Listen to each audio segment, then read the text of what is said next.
sure, he can stay in your room. I mean, I'm practically chained to my desk doing work anyway, so I'll be here. Yeah, no worries. Marcos? Hi. That's a Spanish thing. Two kisses, right. Claire says you guys know each other.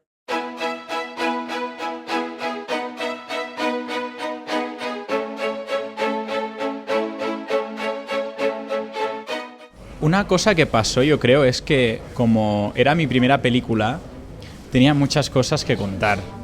Entonces, el proceso de escritura fue bastante corto, pero porque tenía en la cabeza, o sea, en mi cabeza había pensado tantas veces en todo lo que quería decir, que fue cuestión de sentarme y empezar a escribir, y estos personajes como que hablaban solos, ¿sabes? Entonces fue un proceso de escritura relativamente corto, pero el proceso de meditar las ideas, bueno, tardé una vida en pensar lo que iban a decir estas personas.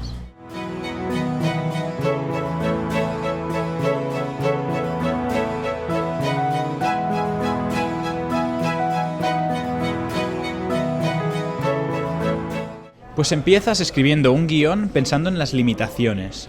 En este caso, la limitación más grande era la presupuestaria, entonces te adaptas a estas limitaciones. Pero yo creo que la clave está en lugar de entender las limitaciones como algo que tienes que afrontar con resistencia, abrazarlas. En este caso pensamos, vale, pues tenemos 10 días y muy poco dinero. ¿Qué podemos hacer? ¿Cómo lo gestionamos esto? Reducimos toda la película a una localización. Y luego hay otros factores que ayudaron, como el blanco y negro, también facilita el proceso en este sentido. El hecho de que, bueno, yo estaba actuando en la película y eso ayuda también porque los procesos se reducían un poquito en este sentido. Así que, bueno, son limitaciones, pero que si las abrazas, si las ensalzas, puedes hacer una película con muy poco dinero.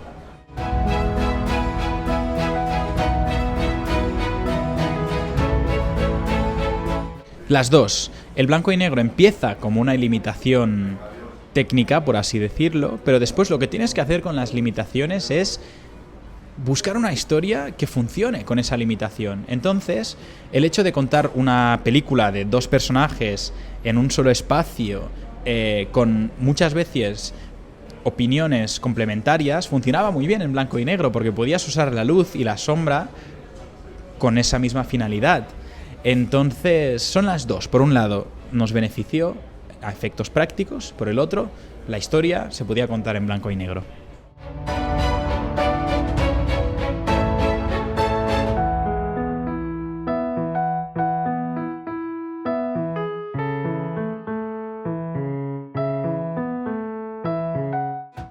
Para empezar, creo que lo que nos pasa a los colectivos minoritarios es que estamos viviendo nuestra propia normalidad al margen de una normalidad generalizada. Entonces, un género como la comedia romántica, que para mí es muy importante, marca las pautas y las formas de entender cómo tienen que ser las relaciones.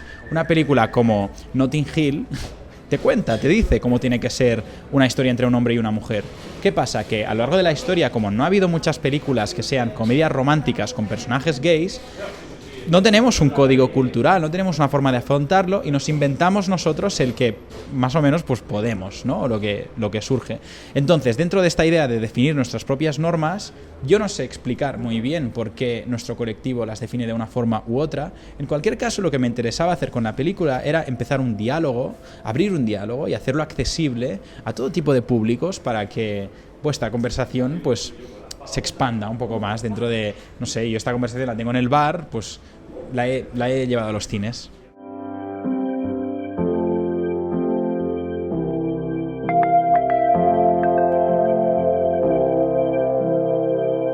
Se ha redefinido, ha cambiado la definición. No creo que tiene tanto que ver con el valor, sino más como la forma con la que lo definimos y lo describimos. Lo que sí que puedo decir con total certeza es que creo que no disponemos de todas las herramientas que necesitamos para gestionar esta nueva definición de las relaciones y del sexo. Eso sí lo puedo decir. Y en este sentido creo que hace falta mucho trabajo y van a hacer falta muchos años para que a nivel cultural y a nivel artístico nos pongamos al día y lleguemos al mismo nivel que ha habido en el mundo de las relaciones normativas.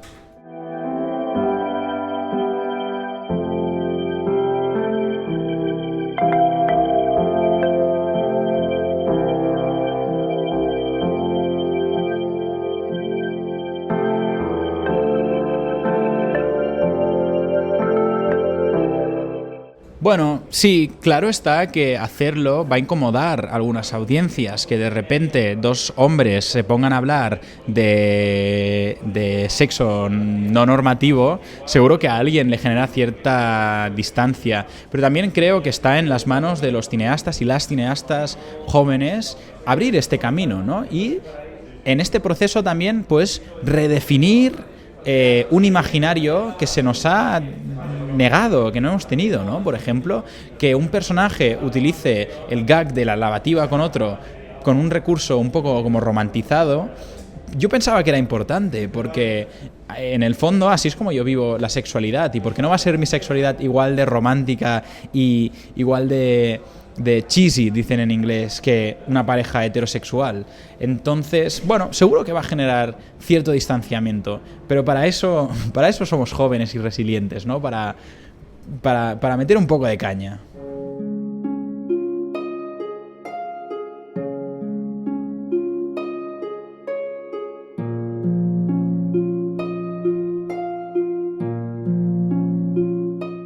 Por supuesto, absoluta y completamente. Creo que es un proceso natural que va a tardar muchos años, como decía antes. Pero bueno, aquí en este país tenemos un ejemplo precioso, que es el de esta serie La Veneno, que está viendo todo el mundo, ¿no? El hecho de que una serie de esta talla pueda llegar a las masas, ¿no? En una cadena y con una infraestructura claramente pues uno podría decir comercial, es fruto de una abertura de camino de años y años que han predecido el momento actual de lucha, reivindicación y muchos esfuerzos.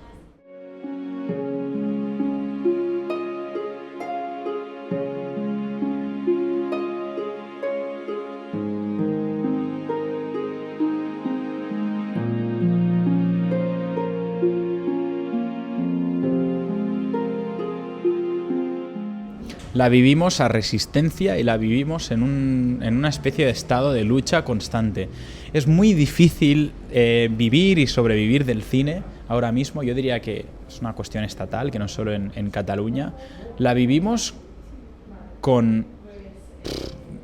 Bueno, la vivimos con... O sea, yo creo que todo el mundo es muy optimista porque todas y todos tenemos muchas ganas de luchar.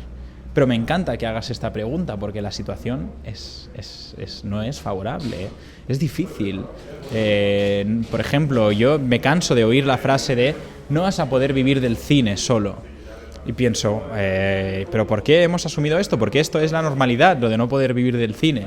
Entonces la vivimos a contracorriente. Por suerte, la vivimos con ganas. Y por suerte los resultados son maravillosos porque se hace una producción muy chula. Pero es difícil, claro que sí.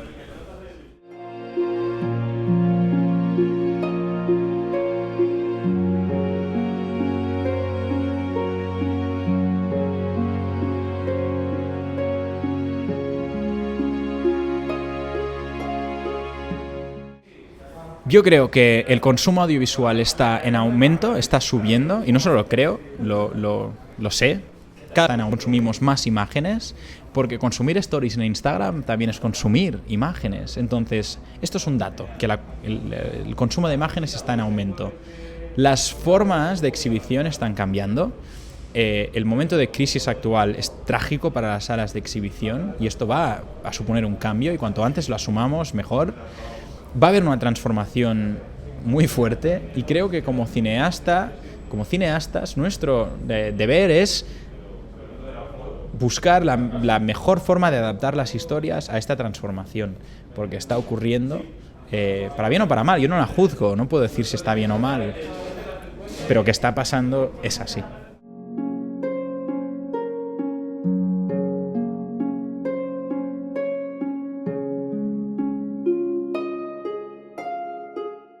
El cine independiente tiene la virtud de que no tiene que responder a una infraestructura comercial mucho más establecida.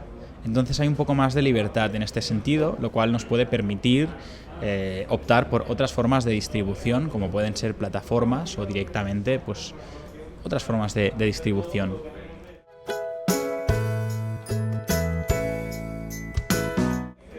Mi siguiente proyecto va a ser con la misma productora con la que he desarrollado con Oberón Media.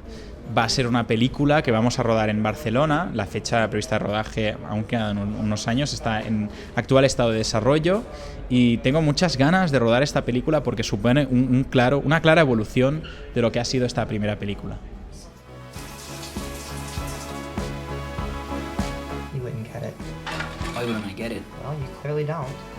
Living in the present and how you decide you want to live in the present.